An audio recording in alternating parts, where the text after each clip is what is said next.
Hello everyone, good morning to all of you. Welcome to Understand UPSC's daily current affairs discussion that is currently and it will come with the Dimension Factory.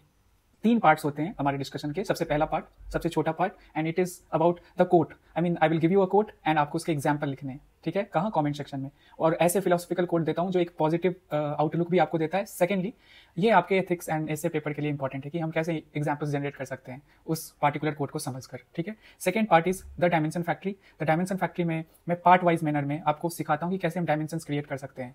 ठीक है. सो अभी मैं पूरे question को नहीं ले रहा हूँ. क्वेश्चन के 2 या 3 पार्ट्स होते हैं. अगर 150 वर्ड्स के क्वेश्चन को देखो या 250 वर्ड्स के क्वेश्चन को देखो तो एक पार्ट में कैसे मल्टीपल डायमेंशंस या सब डायमेंशंस क्रिएट कर सकते हैं उसी चीज को मैं सिखाता हूँ. सो आज जो है कैसे सिलेबस को यूज करके GS 1 2 3 4 को यूज करके मैं बताऊंगा. और आज का क्वेश्चन है इलेक्शन कमीशन या इलेक्शन जो प्रोसेस है उसको लेकर जो इशूज है इंडिया में, उसको मैं सिखाऊंगा कि कैसे GS 1 2 3 4 को के सब्जेक्ट्स को यूज करते हुए हम डायमेंशंस क्रिएट करेंगे. मैं ये नहीं कहूंगा कि वे फॉरवर्ड नहीं बताऊंगा. बस इशूज एक पार्ट एट अ टाइम पे काम करना है. फिर हम 2 पार्ट्स को लेंगे आगे कुछ दिनों बाद एंड देन पूरे क्वेश्चन को सॉल्व करना स्टार्ट करेंगे. ठीक है, अभी सीखना है और अभी कोई टाइम का इशू नहीं. Third part and the most important part is daily current affairs discussion. और इसमें मैं जो सबसे इंपॉर्टेंट मुझे रेलिवेंट प्रीवियस ईयर क्वेश्चंस के बेसिस पे लगते हैं उसे डिस्कस करता हूँ. ठीक है. तो आज जो है मंडे है. कल के भी मुझे कुछ आर्टिकल्स दिखे. एक आर्टिकल मुझे बहुत अच्छा लगा तो उसको मैंने इंक्लूड किया है एंड दैट इज पॉलिटी का आर्टिकल है, जुडिशियल डिसिप्लिन और ओवररीच. ठीक है, इसको समझेंगे. अभी एक इशू हुआ था, उस इशू को उसका कंटेक्स्ट समझेंगे. फिर उसके बाद कुछ पॉलिटी के इंपॉर्टेंट कीवर्ड्स इस आर्टिकल से रिलेटेड है उसको भी समझेंगे एंड देन जो सुप्रीम कोर्ट के जजमेंट से जो हमारे मेंस के लिए इंपॉर्टेंट है उसको भी समझेंगे. ठीक है, एंड उसको जॉट डाउन आप लोगों को कर लेना है. सबसे इंपॉर्टेंट है बेसिक अंडरस्टैंडिंग डेवलप करनी है हर इशू को लेकर. करंट अफेयर्स में जो भी इशूज आते हैं ना उसको लेकर बेसिक अंडरस्टैंडिंग डेवलप करना सबसे इंपॉर्टेंट है. तब हम ना चीज़ों को लिखेंगे या नोट्स जो है इतना इंपॉर्टेंट नहीं है. नोट मेकिंग वो आपको बहुत सोर्स में दिख जाएगा. जहां मुझे खुद इंपॉर्टेंट लगेगा ना मैं बता दूंगा, लेकिन हर चीज़ लिखना नहीं है, नोट्स नहीं बनाने. समझना सबसे ज़्यादा इंपॉर्टेंट है. ठीक है, यही हमसे यूपीएससी एक्सपेक्ट करती है. द हिंदू पेज नंबर 3, ये 10 अगस्त का है. फिर next one is India has set an example in lion conservation. इस आर्टिकल में क्या है कि सबसे पहले जो कल जो है I guess national lion day मनाया गया है. इंटरनेशनल लायन डे और नेशनल लायन डे में मुझे कंफ्यूजन है, बस चेक करना पड़ेगा. तो उस अवसर पे जो हमारे एनवायरमेंट मिनिस्टर है ना, उन्होंने हमारे कंजर्वेशन एफर्ट्स पे बात करी, खास करके जो प्रोजेक्ट लायन है या और भी जो हमारे बिग कैट्स इंडिया में है. टोटल 5 बिग कैट्स इंडिया में है. और बिग कैट्स कंजर्वेशन के वो लेकर इंडिया के क्या एफर्ट्स हैं, खास करके जो इंटरनेशनल बिग कैट अलायंस है. तो इन सारी चीज़ों को हम डिस्कस करेंगे. ठीक है, द हिंदू पेज नंबर 6 में आया ये. Next one is how Gaza war delayed IMEC India's की कनेक्टिविटी प्लान. सिंपल है, आप लोगों को अगर याद हो तो 2025 के प्रीलिम्स में सीधा क्वेश्चन आया था INSTC. ठीक है, उसी से सिमिलर ये है. इंडिया का एक प्लान है कि इंडिया को एक मतलब कनेक्टिविटी रूट इंडिया डेवलप करना चाहता है with the Arab states including Israel and Europe. तो इसमें 3 रीजन्स आते हैं. समझेंगे कि क्यों ये इंपॉर्टेंट है. पूरा जो कॉरिडोर है India middle east Europe economic corridor. तो इश्यूज क्या आ रहे हैं इसको समझेंगे एंड क्या वे फॉरवर्ड हो सकता है. नेक्स्ट आर्टिकल इज, और ये द इंडियन एक्सप्रेस, आज के इंडियन एक्सप्रेस पेज नंबर 15 पे आया. Next article is importance of accurate and timely health diagnosis. So GS 2 का ये इंपॉर्टेंट टॉपिक. GS 2 में हेल्थ से रिलेटेड आपको क्वेश्चंस दिख जाएंगे हर साल. तो हर साल या अल्टरनेट ईयर्स पे तो आपको मिल ही जाता है. तो इसी से रिलेटेड एक सुंदर सा एडिटोरियल लिखा गया है the Indian express page number 10 में.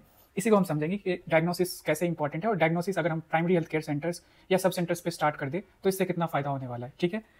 Next one is Kaleshwaram lift irrigation project. बहुत इंपॉर्टेंट प्रोजेक्ट है, ये डेवलप हो रहा है बट इसमें कुछ इशूज आए हैं, उसी को लेकर हम समझेंगे. पहले तो प्रोजेक्ट क्या है और क्या इशूज आए हैं इसको देखेंगे. ठीक है. देन और ये द हिंदू पेज नंबर 10 में. फिर उसके बाद है environment protection management contaminated sites rule 2025, the Hindu page number 10. ठीक है. तो इसमें एक नया रूल आया है कि कंटामिनेटेड साइट्स को कैसे रेगुलेट किया जाए. ठीक है.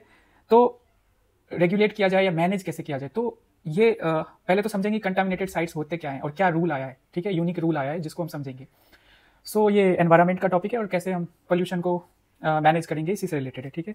So let us start. पहला आर्टिकल पॉलिटी का है and that is judicial discipline और ओवररीच. देखो सबसे पहले मैं कंटेक्स्ट दे देता हूँ. तो कुछ दिन पहले इलाहाबाद के एक कोर्ट है, इलाहाबाद के एक जज हैं, उन्होंने जजमेंट दी थी एक सिविल केस से रिलेटेड. प्रशांत कुमार उनका नाम है. तो उन्होंने जो जजमेंट दी थी तो उस जजमेंट पे सुप्रीम कोर्ट के 2 जजेस ने इलाहाबाद के जो प्रशांत कुमार है उनके ऊपर उनको फटकार लगाई और उन 2 डायरेक्शंस दिए. पहला डायरेक्शन ये दिया कि वो क्रिमिनल केसेस में सुनवाई नहीं करेंगे प्रशांत कुमार जो इलाहाबाद हाईकोर्ट के जज हैं. द सेकेंड डायरेक्शन वाज कि जब भी वो जज किसी केस को लेंगे सुनवाई करेंगे तो उनके साथ एक सीनियर जज होगा इलाहाबाद हाईकोर्ट का जब तक उनकी रिटायरमेंट नहीं हो जाती, मतलब प्रशांत कुमार की. तो ये डायरेक्शंस जब इशू किया गया तो इलाहाबाद हाईकोर्ट के 13 जजेस ने इलाहाबाद हाईकोर्ट के जो चीफ जस्टिस है उनको लेटर लिखा एंड उस लेटर में इस डायरेक्शंस को लेकर सवाल उठाए कि क्या सुप्रीम कोर्ट के पास पावर है कि जो हाई कोर्ट का रोस्टर है, जो chief justice of high court decide करता है, वो इसमें दखल अंदाजी करेगा।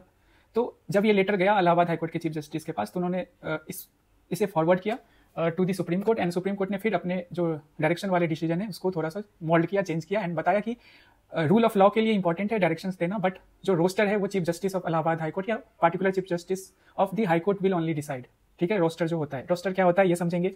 ठीक है, master of roster and judicial discipline क्या है, जुडिशियल ओवररीच क्या है, रूल ऑफ लॉ क्या है, ये 4 कीवर्ड्स आए हैं। आप कंटेक्स्ट समझ गए होंगे तो ठीक है। सो मास्टर ऑफ रोस्टर पहला कीवर्ड है, तो exclusive authority of the chief justice of a court to allocate judicial work and decide which जज हियर्स विच केस। तो supreme court and high courts में ये होता है कि चीफ जस्टिस जो है ना वो डिसाइड करते हैं कि हाँ, जो जितने जजेज हैं उस पार्टिकुलर कोर्ट में तो किसको कौन सा केस देना है। ठीक है। सेकंड जो कीवर्ड है जुडिशियल डिसिप्लिन, तो maintaining order, respect and adherence to the constitutional boundaries, precedents and institutional hierarchy within the. आप समझ रहे होंगे हाई कोर्ट और सुप्रीम कोर्ट के इस तरह से रिलेशनशिप पे है कि हाई कोर्ट के जजेस को या सुप्रीम कोर्ट के जजेस को एक दूसरे को मतलब एक कोऑर्डिनेशन बनाना है और रूल ऑफ लॉ या जो भी प्रेसिडेंट है उसको एस्टैब्लिश करके रखना है। सिंपल है कि वो जो एक ऑर्डर है उसको मेंटेन करना है। ठीक है। जुडिशियल ओवररीच आप लोग जानते ही होंगे कि जब जुडिशरी एक्सीड करता है constitutional role and interfering in the legislative, executive और अदर कोर्ट्स, ये इंपॉर्टेंट है क्योंकि यहाँ सुप्रीम कोर्ट पे ऐसे क्रिटिसाइज किया जा रहा है सुप्रीम कोर्ट को कि वो जुडिशियल ओवररीच कर रहा है। ठीक है, क्योंकि हाई कोर्ट के इंटरनल जो पावर्स हैं, जो मास्टर ऑफ रोस्टर है चीफ जस्टिस के पास, उसमें इंटरफेयर कर रहा है supreme court. And the next one is rule of law. Rule of law का सिंपल मतलब होता है फेयर जो है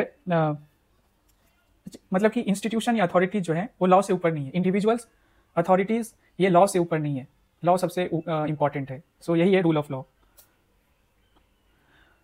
ठीक है, तो ये पूरा इशू है जो सुप्रीम कोर्ट का जो चेंज करके स्टेटमेंट आया, मतलब आफ्टर जो 13 जजेस ने, हाई कोर्ट के 13 जजेस ने लेटर भेजा था to the chief justice of high court, Allahabad high court, तो उसके बाद ये आया कि we fully acknowledge that the chief justice is high court, Chief Justice of High Court is the master of the roster. Our directions are absolutely not interfering with the administrative power of the Chief Justice of the High Court. When matters raise institutional concerns affecting the rule of law, this court may be compelled to step into the take corrective steps. ठीक है, समझ गए। 2 landmark judgments है। सबसे पहला है Tirupati Balaji developers, इसमें 2004 में, इसको अपना लिख लेना।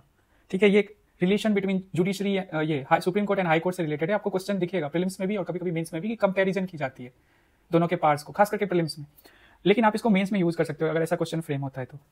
सो द क्वेश्चन जो 2 इंपॉर्टेंट जजमेंट्स आए हैं उसको हम देख लेते हैं।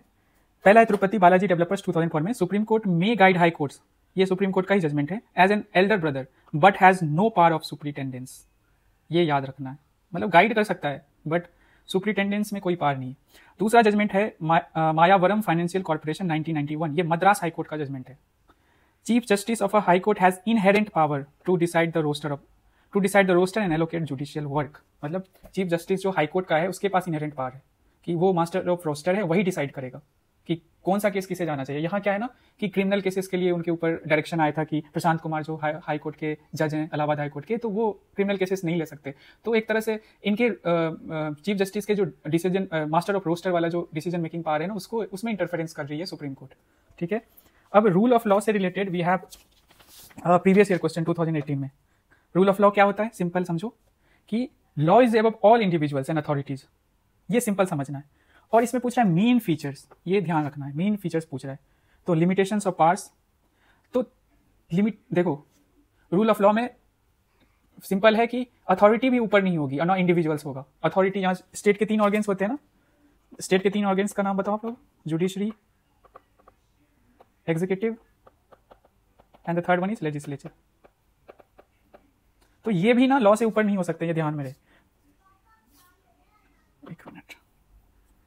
सो द मेन फीचर्स पूछ रहा है, तो लिमिटेशंस ऑफ पावर्स में एक तरह से लगता है ना, ये आप किस एंगल से देख रहे हो सोचना है आपको।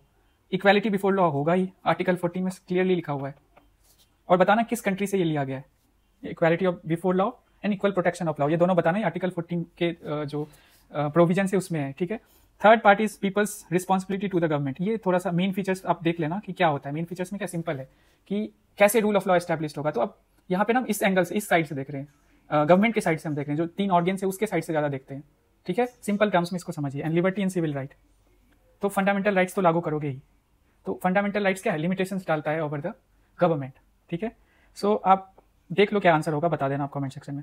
सेकंड आर्टिकल जो है, India has set an example in lion conservation, minister ने बोला, मतलब एनवायरमेंट मिनिस्टर साहब ने बोला ऐसा। अब कहाँ इंपॉर्टेंट है ये, प्रीलिम्स में Asiatic lion conservation project and IBCA, यही है इंटरनेशनल बिग कैट अलायंस, ठीक है। एंड मेंस में आप इसको देख सकते हो, कंजर्वेशन से देख सकते हो, यस GS2 में भी ये दिख सकता है कि कैसे हम साथ साथ कोऑपरेशन कर रहे हैं, जो मैं आपको बताऊंगा IBCA में, ठीक है।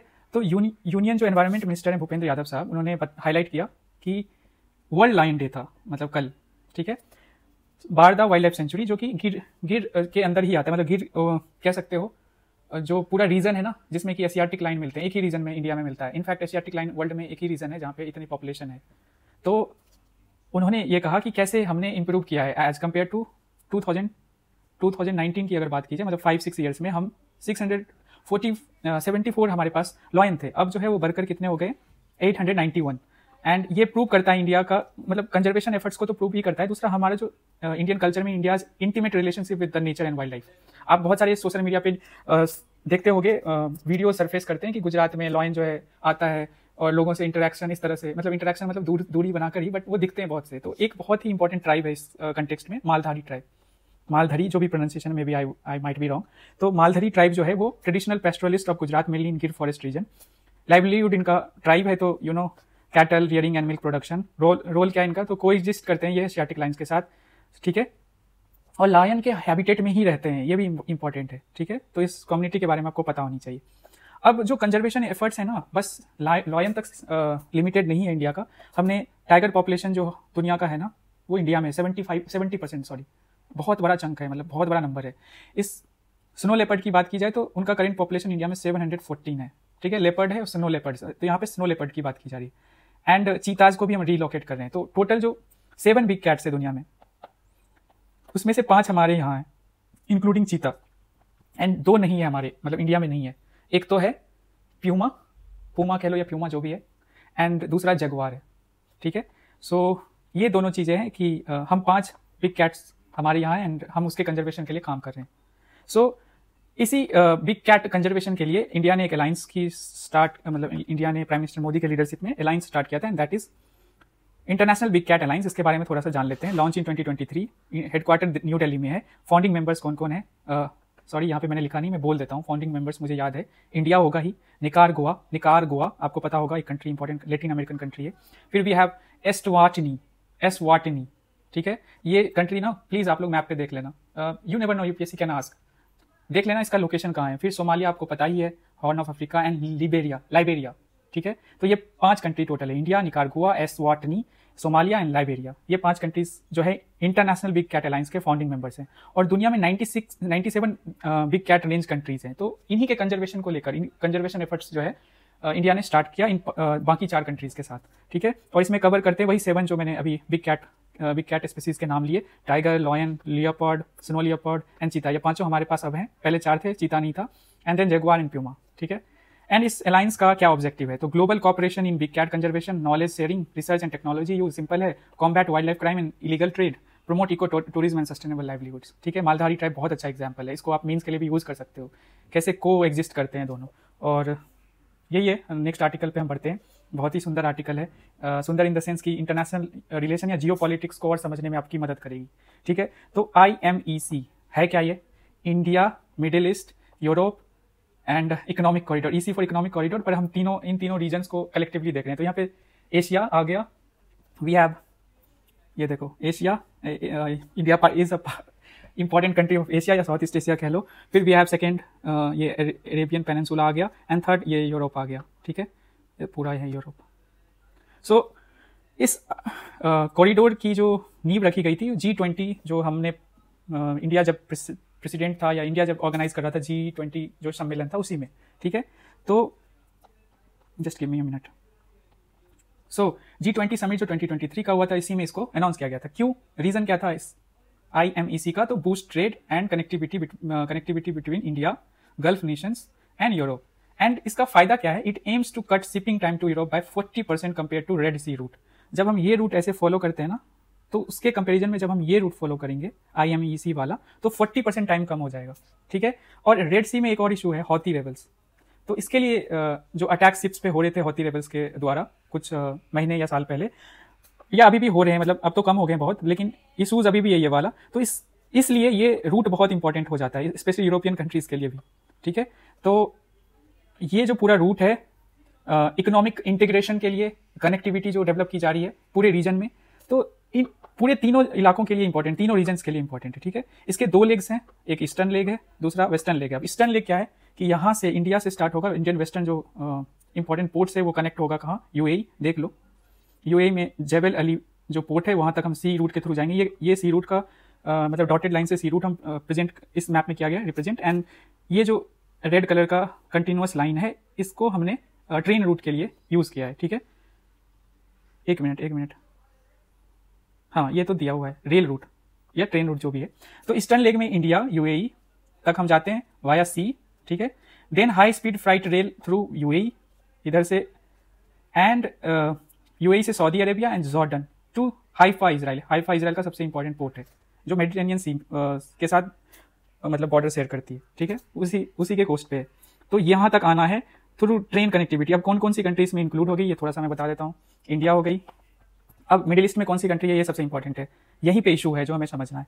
तो UAE, Saudi Arab and Jordan, ये तीनों अरेबियन कंट्रीज हैं, इनकी रिलेशनशिप ठीक है, अच्छी है। फिर जॉर्डन के बाद आता है इजराइल। ठीक है, तो इजराइल के साथ, इजराइल ने 2023 में इजराइल और गाजा या कह लो हमास के बीच जो कॉन्टिन्यूअस इशू चलते आ रहे थे, तो वो 2023 में फिर से वो इमर्ज करते हैं। एंड तब से लगातार इजराइल जो है अटैक कर रहा है। एंड गाजा सिटी आप लोगों को पता ही होगा, मैंने डिस्कस किया था लास्ट जो हमारा लेक्चर था उसमें हमने डिस्कस किया था कि गाजा सिटी को अब मिलिटरली कंट्रोल करना चाह रही है इजराइल। तो जो इजराइल का रिलेशनशिप है ना विद जॉर्डन, क्योंकि इजराइल जो लगातार पैलेस्टीनियन टेरिटरीज पे अटैक करी है, तो पैलेस्टीनियन लोग जो है ना, माइग्रेंट क्राइसिस स्टार्ट हो गया और लोग जॉर्डन की तरफ भाग रहे हैं, इजिप्ट की तरफ भाग रहे हैं।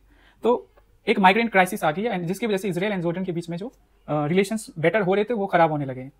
सिमिलरली जो पैलेस्टीनियन काउज को लेकर सऊदी अरेबिया हमेशा से इस चीज को उठाता रहा है, तो उसकी वजह से जो नॉर्मलाइज हो रहा था रिलेशन, जब ये 2023 में अनाउंस हुआ था, ये IMEC जब अनाउंस हुआ था तो रिलेशंस बेटर थे। बट जब से पैलेस्टीनियन जो हमास या इजराइल का स्टार्ट हुआ, तब से रिलेशंस फिर से बैक टू जहाँ थे वहीं, मतलब नॉर्मलाइजेशन से फिर खराब हो गया। तो ठीक है, तो इसकी वजह से जो ये डेवलपमेंट हो रहा था या होने वाला था इस प्रोजेक्ट पे, इसमें कमी आ गई। तो रिसेंटली क्या है ना, एक वीक पहले, लास्ट वीक की बात है कि इंडियन नेशनल सिक्योरिटी सेक्रेटेरिएट ने होस्ट किया था ऑफिशियल्स फ्रॉम दिस कंट्री जो इसके स्टेक होल्डर हैं इस पूरे कॉरिडोर के, इकोनॉमिक कॉरिडोर के। ठीक है, सो अब ये जो इशूज है ना, इसकी वजह से फिर से जो इजराइल एंड पैलेस्टीन के बीच में जो इशूज चल रही है, इसकी वजह से फिर से दिक्कत आ रही है एंड इसके डेवलपमेंट में इशू आ रही है। इस आर्टिकल में यही है। एंड एक चीज है, बट जो ईस्टर्न लेग में जो पार्टिसिपेंट कंट्रीज हैं, India, UAE, and while the western leg future is uncertain, India retains strong eastern leg partnership with UAE and Saudi Arabia which support trade and digital payments के related भी एक previous question है हमारे पास, याद होगा मैंने कराया भी है। यूपीआई किन कंट्रीज में मतलब इंट्रोड्यूस हो गई है, तो उसमें सऊदी एंड यूएई भी है, एंड ये 2025 का ही क्वेश्चन है।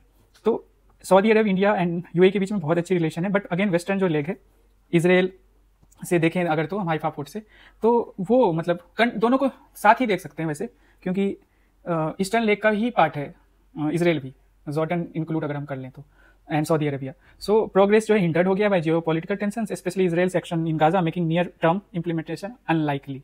तो जितना जल्दी इसका सॉल्यूशन निकलेगा, इजराइल जो कॉन्फ्लिक्ट हो रहा है बिटवीन इजराइल एंड गाजा के बीच में या कह लो पैलेस्टीन के बीच में, तो इंडिया के जो इंडिया मिडिल ईस्ट इकोनॉमिक जो यूरोप इकोनॉमिक कॉरिडोर है वो उतना बेटर होगा, मतलब वो इतना जल्दी इसको लेकर रास्ता खुलेगा और इस पे डेवलपमेंट्स होंगे। ठीक है, इंपॉर्टेंट पोर्ट्स भी हम देख लेते हैं या इंपॉर्टेंट लोकेशंस देख लेते हैं जब हमने इतना डिस्कस कर ही लिया।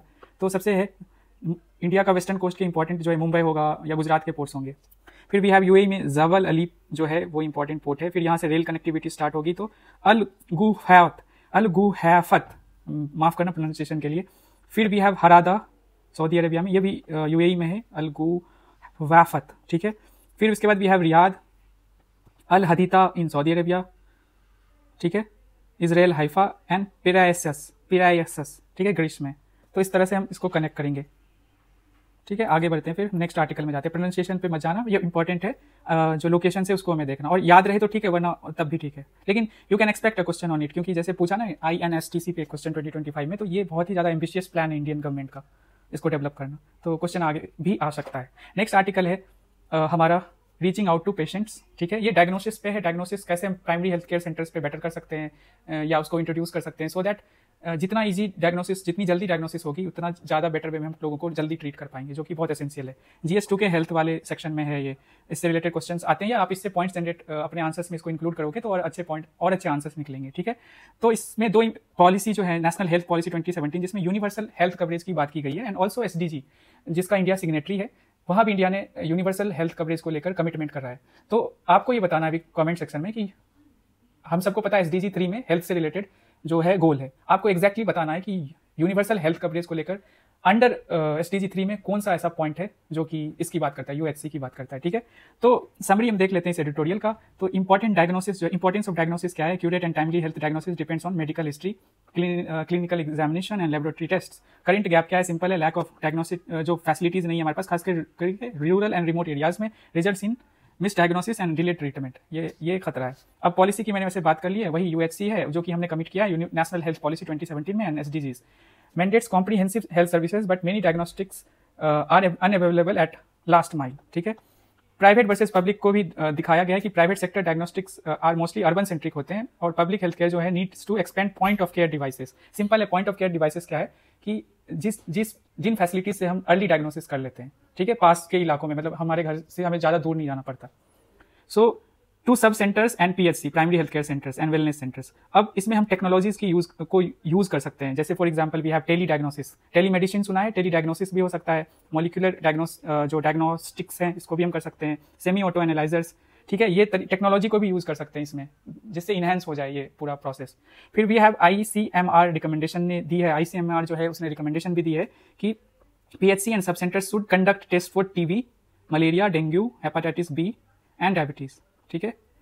एंड वर्कफोर्स को भी आपको ट्रेन करना पड़ेगा, technicians and quality control are crucial for improving accessibility and diagnostic accuracy in rural India, ठीक है। यही पूरा आर्टिकल है, कैसे टेक्नोलॉजी को यूज करके, ट्रेन करके एंड इंट्रोड्यूस करके इन सब सेंटर्स एंड PHC हम अर्ली डायग्नोसिस कर सकते हैं, जो कि इंपॉर्टेंट है हमारे मतलब हेल्थ जो इंडिया का जो यूनिवर्सल हेल्थ कवरेज की बात की गई है नेशनल हेल्थ पॉलिसी में, उसको हम पहुंचा सके सच में यूनिवर्सली, मतलब कि इंडिया में एक्सेस हर जगह हो पाए, हर किसी के लिए हो पाए, ठीक है।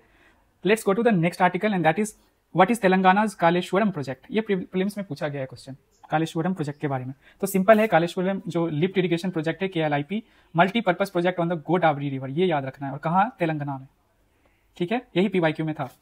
Recognise as world's largest multi stage lift irrigation, देखो एक एलिवेशन से ऊपर, मतलब नीचे से ऊपर ले जाना है, लिफ्ट करना है पानी को, ठीक है। और ये मल्टीपर्पज है। मल्टीपर्पज का क्या मतलब है, इरिगेशन के लिए भी इसको यूज कर सकते हैं हम, ठीक है, एक ये हुआ। फिर हम इसको यूज कर सकते हैं for drinking purposes and industrial use भी हम कर सकते हैं, ठीक है। Aims to irrigate over 16 lakh acres in 13 districts, ये भी इंपॉर्टेंट है, ठीक है। फिर वी हैव इंफ्रास्ट्रक्चर, जो अब हम इस पूरे प्रोजेक्ट को देखते हैं कि क्या इश्यूज हैं, ये सारी चीजें डिस्कस करेंगे एंड जुडिशियल इंक्वायरी के बारे में बात करेंगे। तो 3 मेजर बैरेजेस जो है वो जो 3 मेजर बैरेजेस इस प्रोजेक्ट में डेवलप किए गए वो है मेडीघाटा, सुंडीला, अन्नाराम, ठीक है। इनिशियल प्रोजेक्ट कॉस्ट था 71,000 करोड़ रुपीस। अब कंट्रोवर्सी क्या हुई है, तो पियर्स कह लो या पिलर्स कह लो, जो सुंडीला बैरेज है वो डूब चुका है एंड क्रैक्स डेवलप हुए हैं। अन्नाराम, देखो 3 बैरेजेस है ना, हमने देखा 3 बैरेजेस हैं, तो सुंडीला जो है उसका ये पिलर्स जो है सैंक, डूब चुका है, मतलब सारे तो नहीं, कुछ डूब चुके हैं, तो अभी तो इनिशियल ईयर्स में ही डूब गया। फिर सेकेंडली जो मेडीघाटा है एंड वी हैव अन्नाराम, तो उसमें क्रैक्स डेवलप हो चुके हैं इन बैरेजेस में। एंड एलिगेशन क्या है, कंस्ट्रक्शन परमिएबल फाउंडेशंस पे बनाए गए।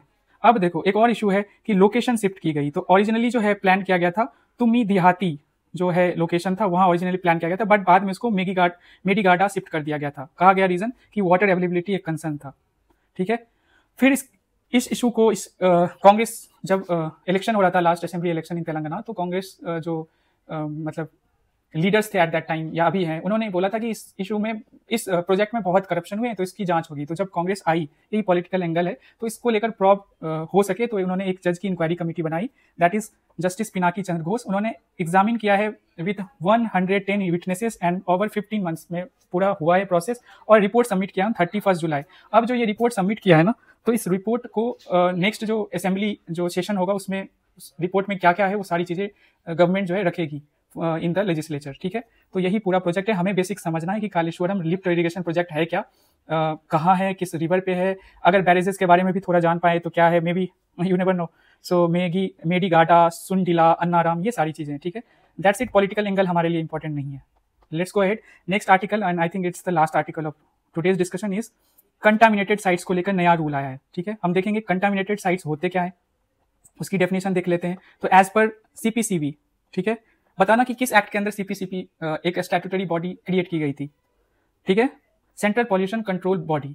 अब आपको बताना कि सीपीसीबी किस पार्लियामेंट्री एक्ट के बेसिस पे इसको स्टैट्यूटरी बॉडी बनाई गई या स्टैट्यूटरी स्टेटस मिला।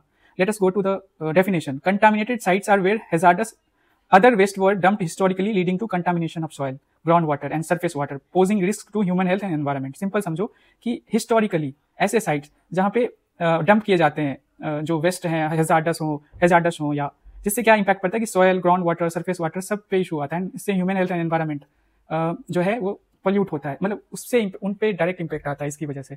अब एक नया प्रोटेक्शन मैनेजमेंट, देखो, environment protection management contaminated site rules 2025 में हमारी मिनिस्ट्री ऑफ एनवायरमेंट ने इसको जारी किया।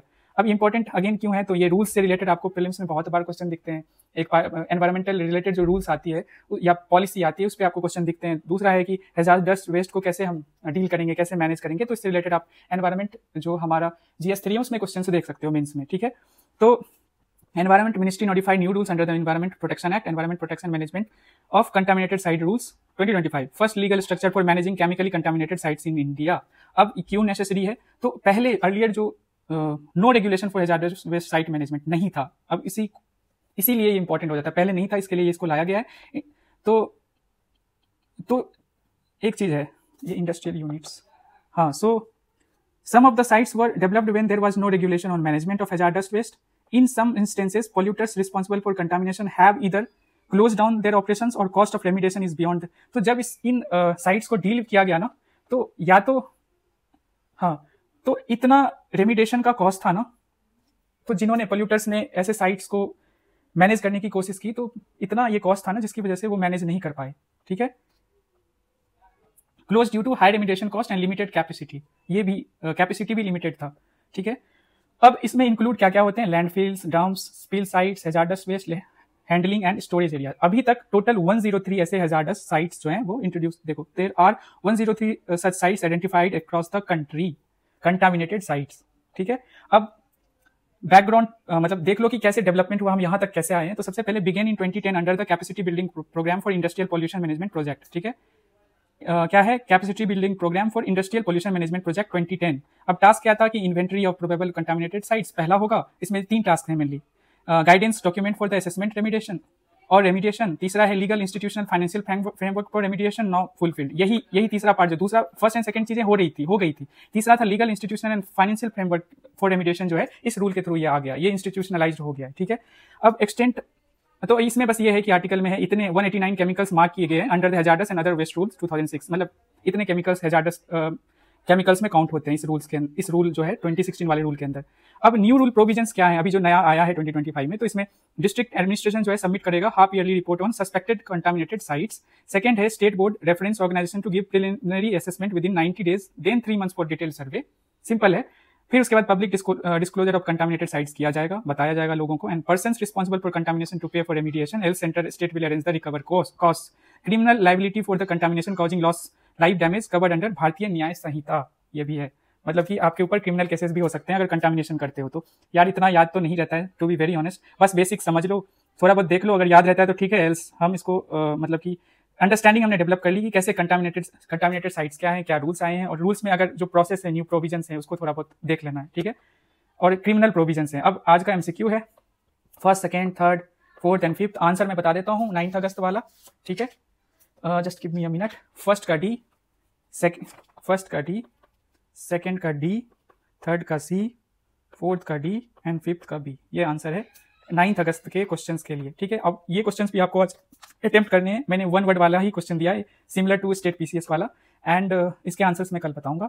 अब हम आते हैं डायमेंशन फैक्ट्री पे, जो कि मुझे बहुत लगता है कि इससे मैं आपको ना थोड़ा बहुत हेल्प कर पाऊँ कि कैसे आप मेंस के लिए भी डायमेंशन क्रिएट करके अपने मेंस प्रिपरेशन को इस 35 मिनट्स में इसको भी आप स्ट्रीमलाइन कर सकते हैं। तो आप 2 मिनट के लिए पॉज कर लो, मैं एक बार फिर से बता देता हूँ कि क्या है हमारे इलेक्शन प्रोसेस में, इलेक्टोरल प्रोसेस में जो इशूज हैं वो आपको बताने हैं।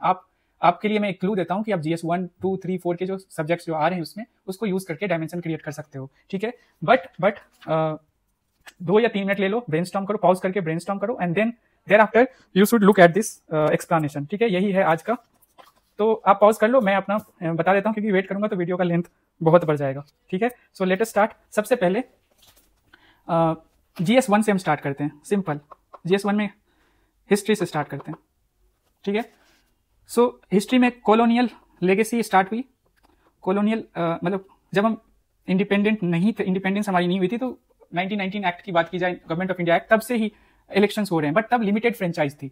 तो लिमिटेड फ्रेंचाइज का घाटा हुआ है और वो अभी भी दिखता है। तो उसका ये रीजन है कि लिमिटेड फ्रेंचाइज में जो लोग टैक्स पे करते थे, जो इंग्लिश स्पीकिंग लोग थे या जो प्रिविलेज लोग थे, उन्हीं को वोट करने की राइट हुआ करती थी। जो मेजर पॉपुलेशन था, जो मार्जिनलाइज लोग थे, वो इसका हिस्सा नहीं थे। तो जो कॉलोनियल लेगेसी है ना इलेक्शन का, जहाँ पे एलिटिस्ट जो मतलब कह सकते हैं पार्टिसिपेशन ही था, तो उसकी वजह से आज भी हमें इशूज दिखते हैं। जैसे फॉर एग्जांपल, जब हमने universal adult franchise post independence introduce किया इंडिया में, तो जो मार्जिनलाइज लोग थे वो एलिटिस्ट लोगों की तरफ देखते थे कि वो उसको ट्रेन करे या अवेयर करे। अवेयरनेस नहीं थी अपने राइट्स के बारे में, वोटिंग राइट्स के बारे में, या इलेक्शन में पार्टिसिपेट करने के अधिकार नहीं थे। तो कॉलोनियल लेगेसी को हम एक पॉइंट बना सकते हैं और उसी में बहुत सारे सब पॉइंट्स जनरेट कर सकते हैं। जैसे फॉर एग्जाम्पल डायनेस्टिक पॉलिटिक्स उसी का पार्ट है।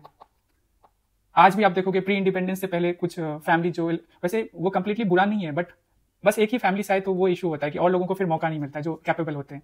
तो डायनेस्टिक पॉलिटिक्स के पर्सपेक्टिव से सोच सकते हैं, या हम ये भी देख सकते हैं कि अंडर रिप्रेजेंटेशन है, मतलब कि जिन लोगों को 1919 एक्ट या 1935 एक्ट के बेसिस पे जो वोटिंग राइट्स लिमिटेड लोगों को ही दी गई थी, तो उनको आज भी रिप्रेजेंटेशन उनके लिए इशू है। अगर उस समय कर दिया जाता उनके लिए भी इक्वली, हम मतलब अंग्रेज जो थे, ब्रिटिश गवर्नमेंट जो थी, वो प्रोविजंस कर देती, तो शायद हम और जल्दी जो अंडर रिप्रेजेंटेड लोग हैं ऐसी स्थिति में वो आज नहीं रहते, ठीक है। अंडर रिप्रेजेंटेशन हो गया, लोअर टर्न आउट हो गया, इसको भी हम देख सकते हैं ऐसे, ठीक है। एंड मनी, एलिटिस्ट वाला है तो मनी पार भी हम है ना, जो एलिट लोग हैं उनके पास पैसे तो होते हैं ना। तो ये आपका हिस्ट्री में हो गया। पोस्ट इंडिपेंडेंस में चले जाते हैं हम, ये तो मॉडर्न हिस्ट्री से ले लिया। पोस्ट इंडिपेंडेंस में हम अगर जाएं तो बताओ, कुछ कोई क्लू है आपके पास? तो पोस्ट इंडिपेंडेंस आपने देखा वन पार्टी डोमिनेंस, ठीक है। कांग्रेस सिस्टम भी उसको कहते हैं। तो वन पार्टी डोमिनेंस में क्या है कि अपोजिशन पार्टीज जो है ना, वो इतना स्ट्रेंथन नहीं हो पाती है, ऑल्दो इसमें उस पार्टिकुलर पार्टी की गलती ना हो, वन जो पार्टी जो डोमिनेट कर रही है, बट अगेन कंपटीशन जो है, अगर अपोजिशन नहीं है स्ट्रांग, जो आज भी दिखता है कि अपोजिशन स्ट्रांग होनी चाहिए, ऐसा मीडिया सवाल उठाती है या जो इंटेलेक्चुअल्स हैं, तो डेमोक्रेसी के लिए दोनों इंपॉर्टेंट है, जो रूल कर रहे हैं ना अपोजिशन, तो वो नहीं हो पाया, ठीक है। तो पोस्ट इंडिपेंडेंस एरा से हम ऐसे निकाल सकते हैं कि वैसे अब तो 2 पार्टी सिस्टम मेजरली हम कह सकते हैं, लेकिन अगेन इसको हम कनेक्ट कर सकते हैं कि अगर और भी पार्टीज तभी थ्राइव करती पोस्ट इंडिपेंडेंस, जैसे ही इंडिपेंडेंस मिली, तो मे बी और ज्यादा रिच हमारी डेमोक्रेसी होती है, या इलेक्शन प्रोसेस और रिच होती, ठीक है। फिर उसके बाद हमारा तीसरा सब्जेक्ट जो है वो सोसाइटी है।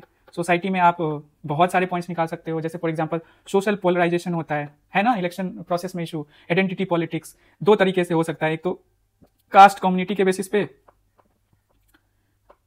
And the second one is, बताओ, रीजन, सन ऑफ सॉइल या लैंग्वेज, इसके नाम पे वोट अपील होती है, ना कि डेवलपमेंट के नाम पे, ना कि फ्यूचर कैसे आप प्लान कर रहे हो उसको लेकर। फिर वी हैव सोशल पोलराइजेशन के बाद और भी बहुत सारे हैं सोसाइटी में, तो मुझे तो बहुत दिखते हैं। आप लोग बस सोचो कि अर्बन रूरल डिवाइड है, जो कि हमारे वोटिंग पैटर्न में दिखता है। जैसे फॉर एग्जाम्पल मैं बताना चाहता हूँ, अर्बन में we have lower turnout होता है, एलिट लोग या जो समृद्ध लोग हैं वो कम वोटिंग पार्टिसिपेशन करते हैं, वोट में पार्टिसिपेट करते हैं, बट रूरल जो है वहां पे हायर पार्टिसिपेशन दिखती है, ठीक है। और भी कोई पॉइंट हम जनरेट कर सकते हैं सोसाइटी में, ठीक है। आगे बढ़ते हैं तीसरे में, अगर आपको कोई आ रहा है तो बता दो, मुझे अभी नहीं आ रहा है। Late us go ahead. Geography में तो आपको पता ही है, जो टेरेन है उसकी वजह से इशूज होते हैं इलेक्शन कंडक्ट कराने में, फ्लड्स, डिजास्टर्स जो आते हैं, उसकी वजह से इलेक्शन प्रोसेस जैसे होना चाहिए, जैसे प्लान किया जाना चाहिए, इसकी वजह से ना कॉस्ट भी बढ़ जाता है इलेक्शन प्रोसेस का। तो ज्योग्राफी ये हो गया, ये आपका GS 1 हो गया। अब हम आते हैं GS 2, ठीक है। आप स्टार्ट किसी भी पार्टिकुलर सब्जेक्ट से कर सकते हो, मैं बस डायमेंशन क्रिएट करना बता रहा हूँ। Third is GS 2। GS 2 में सबसे पहले तो पॉलिटी ही आएगा, एंड ये मेरा एडवाइस रहेगा, तो पॉइंट जब स्टार्ट करो तो पॉलिटी से करना, क्योंकि ये सब्जेक्ट की पॉलिटी है। और फिर उसको रीअरेंज कर लो, सोच सकते हैं हम GS 1, 2, 3, 4 से ऐसे सोच सकते हैं, बट रीअरेंज डिपेंड करता है कि किस सब्जेक्ट से आया और किस डायमेंशन की, किस पॉइंट्स की इंपॉर्टेंस ज्यादा है, इस बेसिस पे। सो पॉलिटी में we have criminalisation of politics, मतलब ढेर सारे पॉलिटी में जो है इंटरनल पार्टी डेमोक्रेसी नहीं होती है बहुत सारे पार्टीज में, उसको लेकर इशू है। इलेक्शन कमीशन को फाइनेंशियल इंडिपेंडेंस नहीं दी गई है, वो भी एक इशू है, लॉ मिनिस्ट्री पे डिपेंड करना पड़ता है उनको। फिर we have model code of conduct, इसको आप प्रॉपर वे में इंप्लीमेंट नहीं कर पाते हो, वो भी इशू है, ठीक है। बट इससे ज्यादा मैं नहीं जाना चाहता हूँ, ताकि मैं और जो सब्जेक्ट्स हैं या और जो पेपर है उसमें डायमेंशन मुझे क्रिएट करना है। तो पॉलिटी हो गया, देन वी हैव क्या है, social justice, governance and then IR, सब दिखाऊंगा। सोशल जस्टिस में हम क्या कर सकते हैं बताओ, कोई बता सकता है?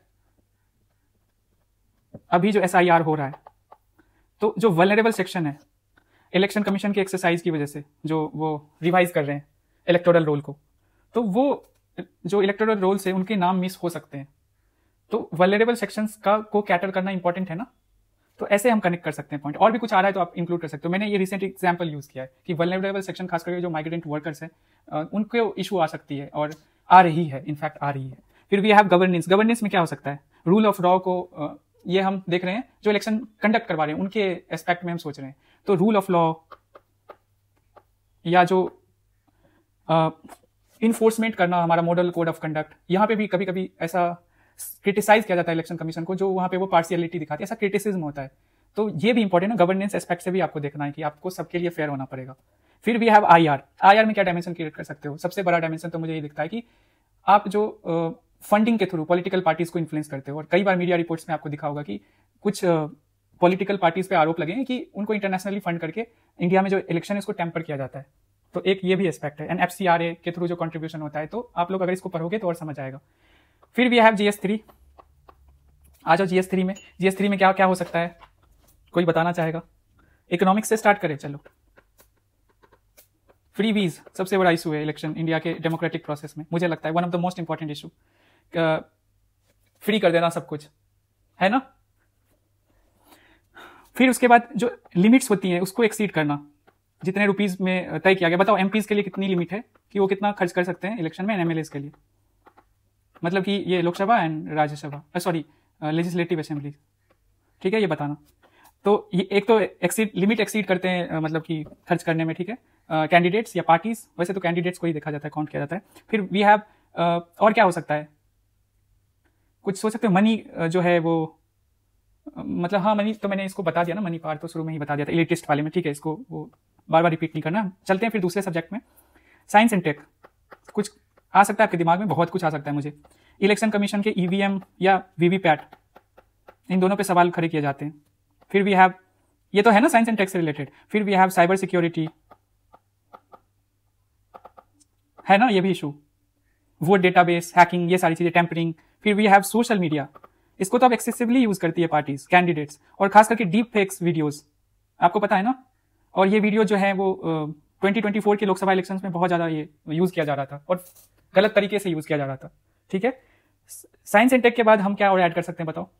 एनवायरमेंट में कोई पॉइंट जनरेट कर सकता है? मैं कर सकता हूँ, आप लोग भी सोचना, पॉज करके सोच सकते हो। ग्रीन वॉशिंग एक टर्म है, प्रीलिम्स में भी पूछा गया है।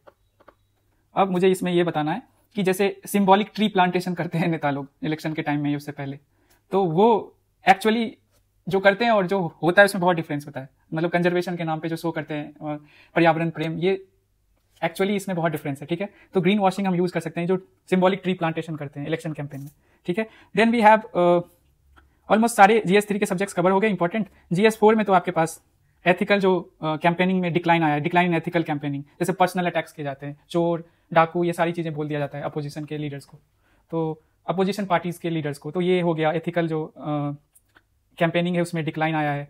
फिर we have lack of accountability, क्या करते हैं, फॉल्स प्रोमिसेस करते हैं इलेक्शन जीतने के लिए, एंड उससे क्या होता है, वो भी एथिकल इशू है ना, अकाउंटेबिलिटी की कमी है।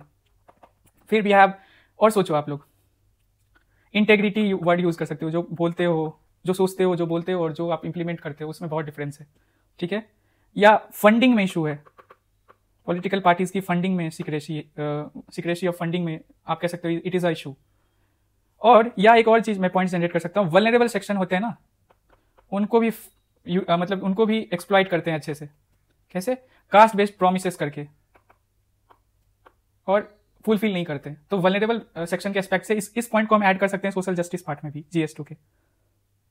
हमने IR किया था ना, तो यहाँ भी इसको ऐड कर सकते हैं कि वल्नरेबल सेक्शन जो है, जैसे अभी हमने SIR का एग्जांपल माइग्रेंट वर्कर्स के लिया, तो इनको लेकर फेक प्रोमिसेस करते हैं बट उसको इंप्लीमेंट नहीं करते। तो अभी इसमें और भी ज्यादा पॉइंट्स निकलेंगे, बस मैं यही शो करना चाहता था कि आप लोग क्या सोच रहे थे, कैसे GS1 के सारे सब्जेक्ट्स को यूज करके एक आंसर बनाया जाता है, ठीक है। हम मल्टीपल डायमेंशन या सब डायमेंशन क्रिएट कर सकते हैं। तो अभी मैंने द डायमेंशन फैक्ट्री में पार्ट वाइज देखा, अब वे फॉरवर्ड डिस्कस करने के लिए पूरा क्वेश्चन डिस्कस करना पड़ेगा। हम धीरे धीरे पार्ट्स पे काम करेंगे एंड देन फाइनली हम लोग मूव करेंगे टुवर्ड्स जो प्रीवियस ईयर प्रॉपर क्वेश्चन होता है जो 250 वर्ड्स या 150 वर्ड्स वाला। ठीक है, so thank you very much यहाँ तक आने के लिए, सुनने के लिए। मिलते हैं हम कल, ध्यान रखिए। और मैं कोशिश करूंगा जितनी अर्ली मॉर्निंग है वीडियो पोस्ट कर दूं आज ही की तरह। आज ऑलमोस्ट मैंने ट्राई किया है, जितनी जल्दी हो पाई है कल से भी और जल्दी, मतलब मोस्ट प्रोबेबली 11 o'clock तक पोस्ट हो जाएगी। ठीक है, थैंक यू सो मच, मिलते हैं कल।